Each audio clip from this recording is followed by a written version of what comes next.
우리에게 주시는 말씀은 요한복음 8장 21절에서부터 31절까지 말씀입니다. 요한복음 8장 21절에서부터 30절. 요한복음 8장 21절에서부터 30절입니다. 우리 하나님의 말씀을 교독하도록 하겠습니다. 다시 이르시되 내가 가리니 너희가 나를 찾다가 너희 죄 가운데서 죽겠고 내가 가는 곳에는 너희도 오지 못하리라. 유대인들이 이르되 그가 말하기를 내가 가는 곳에는 너희가 오지 못하리라 하니 그가 자기를. 예수께서 이르시되 너희는 아래에서 났고 나는 위에서 났으며 너희는 이 세상에 속하였고 나는 이 세상에 속하지 아니하였느니라. 그러므로 내가 너희에게 말하기를 너희가 너희 죄 가운데서 죽으리라 하였노라. 너희가 만일 내가 그인 줄 믿지 아니하면 너희 죄 가운데서 죽으리라. 그들이 말하되 내가 누구냐? 예수께서 이르시되 나는 처음부터 너에게 말하여 온 자니라. 내가 너희에게 대하여 말하고 판단할 것이 많으나 나를 보내신 이가 참되시매 내가 그에게 들은 그것을 세상에 말한다 하시되 그들이 아버지를 가리켜 말씀하신 줄을 깨닫지 못하더라. 이에 예수께서 이르시되 너희가 인자를 든 후에 내가 그인 줄을 알고 또 내가 스스로 아무것도 하지 아니하고 오직 아버지께로 가르친 대로 이런 것을 말하는 줄도 알리라. 나를 보내신 이가 나와 함께 하시도다. 나는 항상 그가 기뻐하시는 일을 행함으로 나를 혼자 두지 아니하셨느니라. 이 말씀을 하심에 많은 사람이 믿더라. 아멘. 사람이 왜 죽지요? 생물학적으로는 늙어서, 즉 노화해서 죽는다라고 이야기합니다. 그런데요, 한국 분들은 꼭 늙어서 죽지 않습니다. 하루에도 수십 번씩 죽죠. 힘들어 죽고, 속상해 죽고, 더워서 죽겠고, 추워서 죽겠고, 남 잘 되는 것 보고 배 아파 죽겠고, 열받아 죽겠고, 배고파 죽겠고, 심지어는 이뻐 죽겠다라고 이야기합니다. 그러나 실제로 생물학적으로 죽는 것은 피부가 노화돼서 죽는 것이고요, 우리 건강한 세포가 죽고 나쁜 세포가 우리 몸을 덮기 시작하면 죽습니다. 그런데 단순히 그러면 노화가 돼서 죽는 것일까요? 사람이 죽는 것은 왜 죽지요? 죄 때문에 죽는 거예요. 죄 때문에. 야고보서 1장 15절 말씀입니다. 야고보서 1장 15절 말씀 우리 같이 한번 읽어보겠습니다. 시작. 욕심이 잉태한 즉 죄를 낳고 죄가 장성한 즉 사망을 낳느니라. 사람들은 자신이 지은 죄 때문에 죽는 것입니다. 그렇다고 한다면 욕심이 없으면, 그래서 사람이 죄를 짓지 않으면 안 죽나요? 분명히 안 죽습니다. 정말이냐라고 물으신다면 성경대로라고 하면 안 죽습니다. 그런데 제가 지금 여러분들한테 이렇게 말씀드리는 것이 말장난인 것을 여러분들은 잘 알고 계십니다. 우리는 너무나도 잘 알고 있어요. 우리 중에 도대체 죄를 안 짓는 사람이 어디 있느냐라는 것입니다. 우리가 읽은 요한복음 8장, 이 시대는 이스라엘 사람들이 대부분 하나님을 믿을 때였습니다. 자신들이 지은 죄 때문에 황소를 잡고 양을 잡고 염소를 잡아 하나님께 제사 지내던, 오늘날보다 더 민감하게, 더 거룩하게 하나님을 섬겼던 시대입니다. 그런 시대에 다른 남자와 간음을 하다가, 음행을 하다가 현장에서 잡힌 여인이 사람들의 손에 의해서 예수님에게 끌려 나왔습니다. 그 여인을 끌고 온 사람들이 예수님에게 묻습니다. 예수님, 모세의 율법에 의하면 이런 여자는 현장에서 돌로 쳐서 죽이라고 했는데 죽일까요 말까요? 그들은 돌을 들고 있는데 예수님 앞에 너무 당당합니다. 왜냐하면 가늠하다 잡힌 여자에 비하면 자신들이 너무 괜찮은 사람들이기 때문에 그렇습니다. 그 자리에 서 있던 사람들을 제가 좀 소개해 보겠습니다. 나는 우리 집사람 외에는 여자를 여자로 본 적이 없는 사람입니다. 나는 어저께 하나님께 제사 지내면서 여태까지 지은 모든 죄들을 다 회개한 사람입니다. 나는 모세외경을 달달 외우고 있는 사람입니다. 나는 방언으로 기도하는 사람입니다. 그들의 얼굴은 죄에 대해서 분노하고 있었습니다. 예수님은 아무 말씀을 안 하시고 그 말씀을 들을 때 갑자기 쪼그리고 앉으셔서 땅바닥에다가 글을 쓰기 시작했습니다. 무슨 글을 쓰셨을까요? 어느 분이 아마 그 자리에 본인의 이름을 썼을 것이다 라고 말을 합니다. 돌을 들고 있는 김인철, 김현진, 참고로 김현진은 저희 집사람 이름입니다. 이우리, 강일영은 이우리 목사님 사모님이에요. 김동숙, 연웅준, 에스타, 제시카. 본인 이름이 좀 빠져서 섭섭하신 분 계세요? 김광수, 신도범, 심효섭, 이성엽, 박준걸, 박형구, 쭉 이름을 써가십니다. 사람들이 예수님이 뭘 쓰나 가만히 보니 자신의 이름을 쓰고 있는 것입니다. 예수님이 무엇인가를 다 쓰시고 일어나셨습니다. 그들이 이렇게 말하면 고발할 조건을 얻고자 하여 예수를 시험함이로라. 예수께서 몸을 굽히사 손가락으로 땅에 쓰시니 그들이 묻기를 마지 아니하는지라. 이에 일어나 이르시되 너희 중에 죄 없는 자가 먼저 돌로 치라 하시고 다시 몸을 굽혀 손가락으로 땅에 쓰시니 그들이 이 말씀을 듣고 양심의 가책을 느껴 어른으로 시작하여 젊은이까지 하나씩 나가고 오직 예수와 그 가운데 섰는 여자만 남았더라. 어른으로부터 시작해서 젊은이까지라고 말합니다. 해석을 여러 가지로 할 수가 있지요. 많이 산 만큼 더 많은 죄를 졌다라고 일반적으로 생각할 수도 있지만 어쩌면 나이가 들면 들수록 깨닫는 것이 있는 거예요. 그것은 내가 죄를 이길 능력이 없다라는 거예요. 내가 죄인이 아니다라고 말할 수 없다라는 거예요.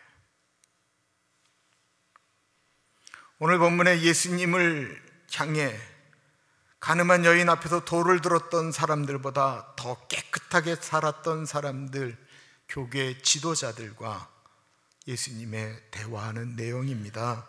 무슨 이야기를 하실까요? 21절 보겠습니다. 다시 이르시되 내가 가리니 너희가 나를 찾다가 너희 죄 가운데서 죽겠고 내가 가는 곳에는 너희가 오지 못하리라. 예수님이 어디론가 가신다라고 말씀하십니다. 그리고 예수님이 가신 그곳을 너희는 오지 못한다라고 말씀하십니다. 우리가 아는 것처럼 예수님이 가시는 길은 골고다의 길, 십자가의 길, 죽음의 길입니다. 그리고 그 죽음 뒤에는 영광의 하나님 나라로 올라가는 승천이 있습니다. 예수님의 죽음의 의미는 무엇입니까? 예수님이 가는 그 길의 의미는 무엇입니까? 그 길은 우리 살아있는 사람들이 그 영광의 길을 쫓아가서 영원한 삶을 얻느냐 아니면 영원한 영보로 들어가느냐를 구분하는 위대한 결정이었습니다. 그것을 모르는 바리새인들에게 너희는 나를 찾다가 죄 가운데 죽겠다라고 말합니다. 여기서 찾다가라고 하는 단어를 생각해 보십시오. 찾는다라고 하는 것은 소중한 것을 잃어버렸을 때 찾습니다. 찾는다라는 것은 내가 원하는 것을 찾고 싶을 때 찾는다라고 말합니다. 찾는다라고 하는 것은 내가 궁금한 것이 있을 때 찾는다라고 말을 합니다. 찾는다라고 하는 것은 참 좋은 의미입니다. 과연 그렇습니까? 찾는다라고 하는 것에는 좋은 의미만 있는 게 아니다라는 것입니다. 남의 단점을 찾는다, 남의 약점을 찾는다, 남의 허물을 찾는다. 남의 과거를 찾는다. 여기서 바리새인들이 찾았던 것은 예수를 어떻게 해서든지 안 믿는 구실을 찾는다라는 것이었습니다. 왜냐하면 우리 성경에 찾는다라고 번역이 된 제테오라고 하는 그 헬라어의 뜻은 조사하다, 심사하다, 검사하다라는 뜻을 가지고 있기 때문에 그렇습니다. 이들은 어떻게 해서든지 예수님이 하나님의 아들이 아닌 것을, 메시아가 아닌 것을 찾다가 죽었다라는 것입니다. 오늘날 어떻게 해서든지 예수님이 구세주가 아니어야 하고, 내가 예수를 안 믿는 이유, 내가 교회를 떠나는 이유를 수도 없이 찾는 사람들처럼 말입니다. 너무나도 많은 사람들이 이래서 나는 교회를 떠날 수밖에 없는 그 구실을 찾는다라는 것입니다. 21절에 너희 죄 가운데서 죽겠다라고 했습니다. 여기 죄라고 하는 이 단어를 복수를 쓰지 않고 단수를 쓰고 있습니다. 단 한 가지 죄. 그것은 어떻게 해서든지 예수를 안 믿을 것을 찾다가 죽는, 예수를 안 믿는 불신앙의, 믿음이 없는 죄를 의미하고 있는 것입니다. 그런데 여러분, 이게 단순한 안타까움이 아니에요. 이 얘기를 듣는 이분들은 평생을 메시아를 기다렸던 사람들이고, 평생 하나님의 말씀을 연구하고 들었던 사람들이에요. 그런데 그들이 안 믿었다라는 것입니다. 오늘날 교회에 나오면 다 믿는 것입니까? 그렇지 않는 것을 우리가 알잖아요. 예수님이 너무 안타까워서 이 말씀을 하고 계시는데 이들이 조롱하는 것입니다.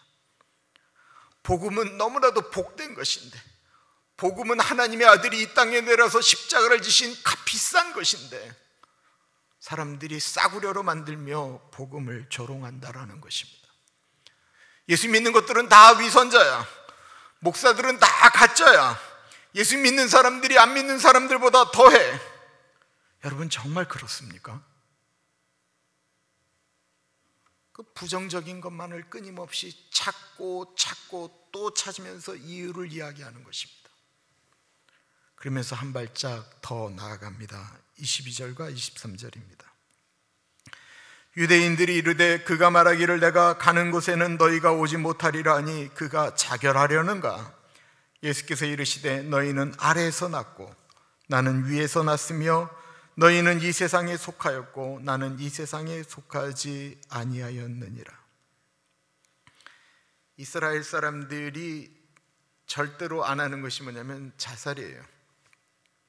그러니까 자살하는 사람들이 가는 곳은 일반적인 하나님을 믿는 사람들은 절대로 가지 못한다라고 하는 것이 이스라엘 사람들한테 들어가 있어요.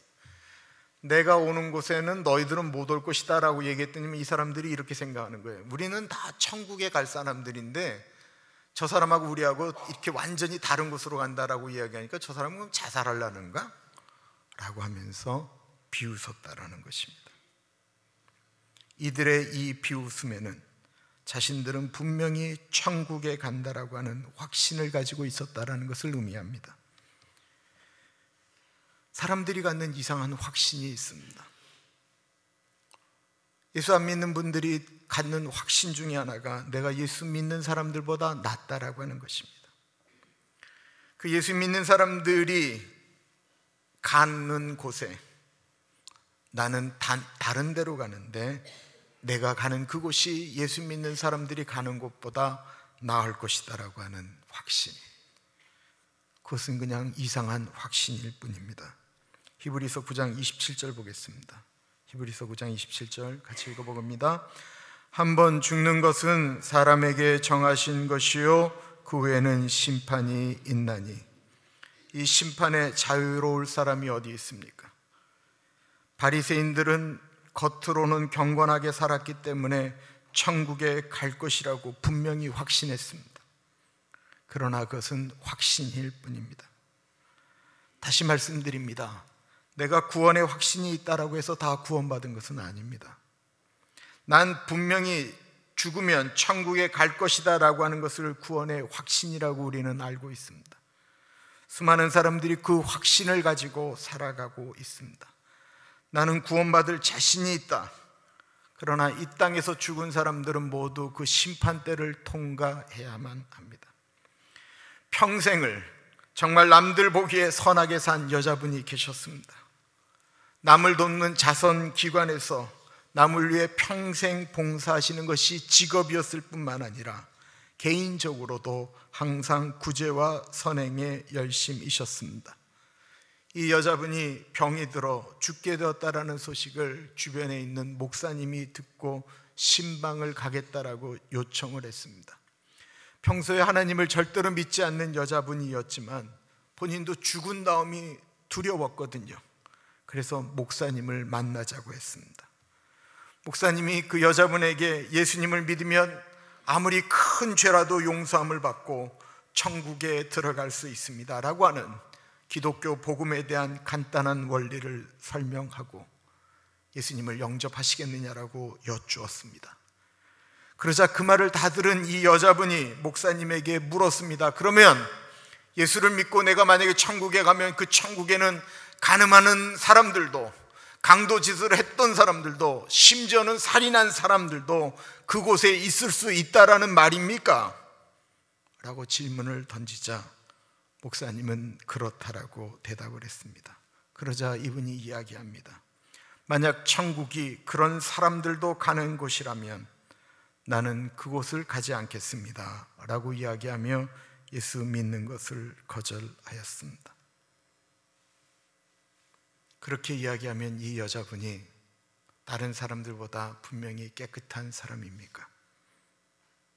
그러나 이 여인의 말에는 분명히 나는 다른 사람들보다라는 낫다라고 하는 것을 분명히 이야기한 것입니다.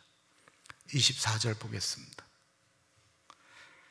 그러므로 내가 너희에게 말하기를 너희가 너희 죄 가운데서 죽으리라 하였노라. 너희가 만일 내가 그인 줄을 믿지 아니하면 너희 죄 가운데서 죽으리라. 사람들은 다 죄 가운데서 죽는다라고 말씀하고 있습니다. 여기서 죄는 앞에는 단수였지만 여기는 복수를 쓰고 있다라는 것입니다. 그러니까 우리 사람들이 수많은 죄를 짓는다라는 거예요. 그 여자분이 수많은 죄를 졌다라는 거예요. 앞에 여인이 나는 그런 죄인들이 사는 천국에 가지 않겠습니다라고 하고 이 여인이 다른 데를 갔다라고 칩시다. 그럼 그 여인이 간 그곳에 이분이 그렇게 이야기했던 간음하다가 강도짓하다가 살인하다가 산 사람이 아닌 다른 거룩한 사람들이 거기에 살고 있을까요?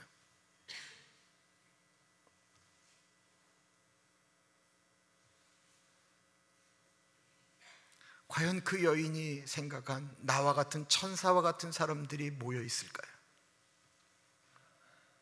천국은 예수님의 보혈로 죄악이 덮여진 사람들이 가는 곳입니다. 사람들은 여전히 말합니다. 나는 다른 사람들보다 낫다라고 말을 하고 생각을 합니다. 그 다른 사람이 도대체 누구냐라는 것입니다. 하나님 보기에는 50보 100보인데 천국에 가면 3번 놀란다라고 하지요.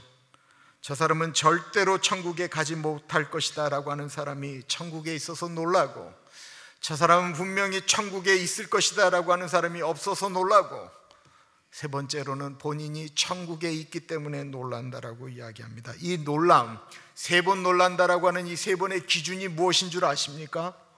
우리가 생각하는 사람에 대한 평가, 죄라고 하는 것입니다. 저 사람은 죄가 너무 많기 때문에, 죄를 많이 졌기 때문에 저 사람은 천국에 분명히 못 갈 것이다. 저 사람은 너무나도 정직하고 좋은 삶을 살았기 때문에, 죄를 안 졌기 때문에 저 사람은 분명히 천국에 있을 것이다. 그리고 본인이 볼 때 나는 너무 죄를 많이 졌기 때문에 나는 천국에 가지 못할 것이다. 이 모든 이야기는 죄와 관련이 있다는 것입니다. 내가 생각하는 죄.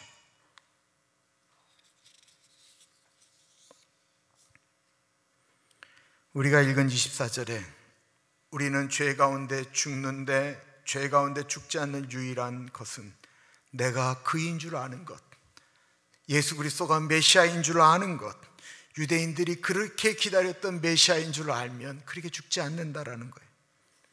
그런데 그렇게 찾고 기다리던 그 메시아를 자기들 눈앞에 보고 있는데 그들은 그 예수님을 십자가에 못 박아 죽였습니다. 아까 부른 찬송가 134장,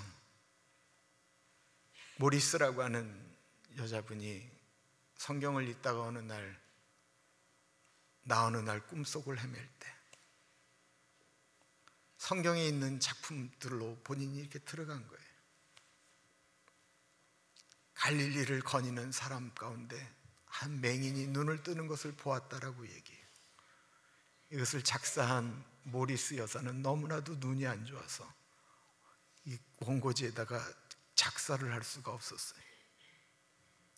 자기가 이렇게 얘기하면 아들이 그것을 써줘야만 했어요. 2절에 보면 이런 표현이 나와요. 그 사랑의 눈빛과 음성을 나는 잊을 수 없겠네. 그 갈릴리 오시니 그때에 이 죄인을 향하여 못자국 난 그 손과 옆구리 보이시면서 하신 말, 내 지은 죄 사했다 하실 때 나의 죄짐이 풀렸네. 내가 영원히 사모할 주님. 성경을 읽으면서 주님을 더욱더 바라보게 되었고 자신의 연약함, 자신의 부족함을 알면 알수록 예수님을 붙들게 되었다라는 것입니다.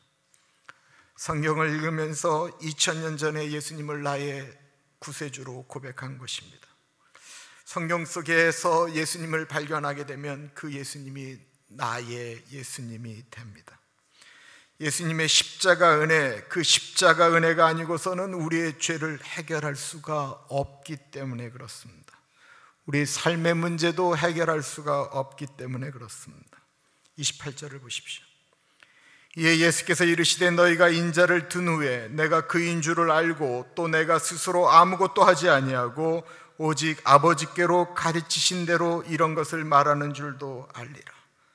너희가 인자가 든 후에, 말할 것도 없이 예수님이 들리는 이 장면은 사람들에 의해서 십자가에 달려 들리는 것을 의미하는 것입니다. 예수님께서 십자가에 죽는 것을 의미하는 거예요. 그러나 과연 십자가에 달려 죽는 비참함만 있는 것이 들리는 것이겠습니까?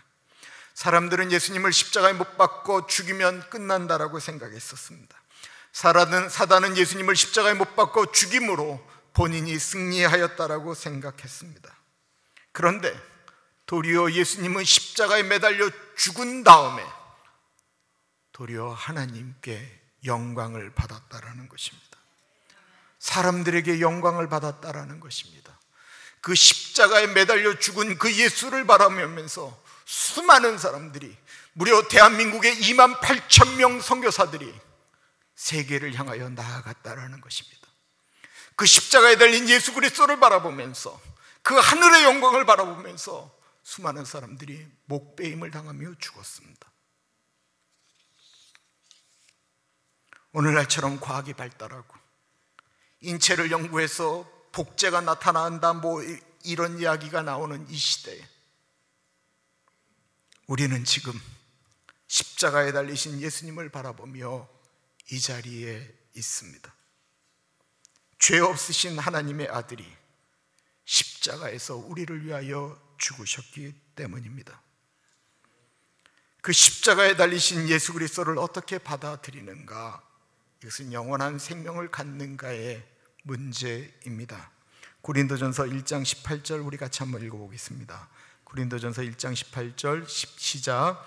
십자가의 도가 멸망하는 자들에게는 미련한 것이요 구원을 받는 우리에게는 하나님의 능력이라. 하나님의 아들이 십자가에서 비참한 죽음을 당했는데 어찌 그것이 능력이라고 말할 수 있습니까? 그 십자가에 달리신 예수 그리스도에 의해서 우리 인간이 해결할 수 없는 죄와 사망의 문제가 풀어졌기 때문에 그렇습니다. 그러나 그 십자가의 은혜, 예수님을 알아가는 그것마저도 하나님의 은혜가 없으면 알아가는 것이 불가능하다라는 것입니다. 우리가 지금 예배 드리고 있습니다. 우리 모두가 그 십자가의 은혜를 깨달아서 하나님 나라에서 만나야 되지 않겠습니까? 오늘 본문 말씀 29절 30절은 이렇게 말씀하고 있습니다. 나를 보내신 이가 나와 함께 하시도다. 나는 항상 그가 기뻐하시는 일을 행함으로 나를 혼자 두지 아니하셨느니라. 이 말씀을 하심에 많은 사람이 믿더라. 많이 배우고 성경을 아는 분들이 어떻게든지 예수님이 하나님의 아들이 아닌 이유, 내가 믿어서는 안 될 이유를 찾고 또 찾고 있을 때 죄 때문에 고통하고 인생의 문제로 아파하던 분들이 예수님을 더 많이 믿게 되었다라는 것입니다. 세상의 종교는 천국을 가기 위하여 우리 인간에게 노력과 희생을 요구합니다. 그러나 하나님은 우리 인간이 천국에 오게 하기 위하여 스스로 희생되셨습니다. 하나님 스스로 인간이 되셔서 인간을 위하여 죽으심으로 세상을 구원하셨습니다. 그러나 예수님의 십자가 사건은 인류를 구원한 사건임에 분명하지만 내가 믿지 아니하면 우리에게는 아무것도 아닌 2000년 전의 사건입니다.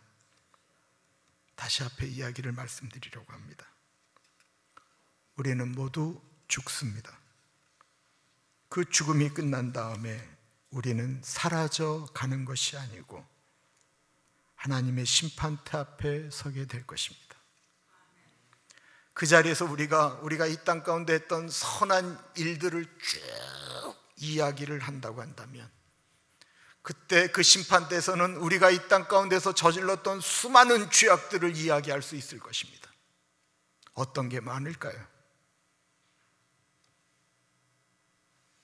그러나 그 자리에서 그런 일은 없습니다. 그 자리는 예수 그리스도를 나의 구주로 영접한 사람들이 나는 이 자리에 설 수 없지만 나를 위하여 죽으신 예수 그리스도의 십자가 은혜로 저는 여기 서 있습니다 라고 고백하는 그 고백이 심판대를 통과하느냐 마느냐의 문제입니다. 여러분, 우리 자신을 한번 바라보십시오. 우리는 끊임없이 다른 사람의 허물을 들춰내고 그들을 향하여 돌을 들고 있는 존재들이 아닙니까? 내가 다른 사람들을 향하여 욕을 하고 그 사람들의 허물을 들춰낸다라고 내가 그 사람들보다 나은 사람입니까?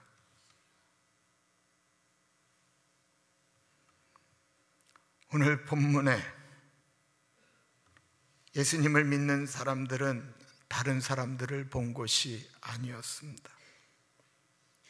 자기 자신을 본 것입니다. 내가 이런 존재밖에 안 된다라는 사실을 본 것입니다. 우리는 예배를 드릴 때 우리의 내면이 보이십니까? 우리 안에 있는 그 더러움이 보이십니까? 예수님이 그것을 너무나도 잘 아시기 때문에 우리 자신을 위하여 십자가 지셨습니다. 이제 그런 나를 아시면서 나를 위하여 죽으신 그 예수님을 바라보며 살지 않으시겠습니까? 이제는 좀 다른 것 좀 내려놓고 그 예수님 손 붙들고 살아가지 않으시겠습니까? 이제는 좀 그 예수님을 정말로 예수님 내가 좀 믿습니다 라고 고백하며 살아가지 않으시겠습니까? 존귀하신 하나님 아버지, 이 시간에 기도합니다. 하나님, 이 땅에 내려오신 하나님이신 예수님, 그 예수님 제대로 믿으며 살아가고 싶습니다. 우리 힘으로는 죄를 이길 수 없기에, 우리 힘으로는 어떻게 구원의 길로 들어갈 수 없기에, 우리의 힘으로는 이 땅을 살아가면서도 선한 영향력을 미치며 살겠노라고 아무리 노력해도 잘 안 되기 때문에 우리의 연약함을 알기에 예수 그리스도의 십자가를 붙듭니다.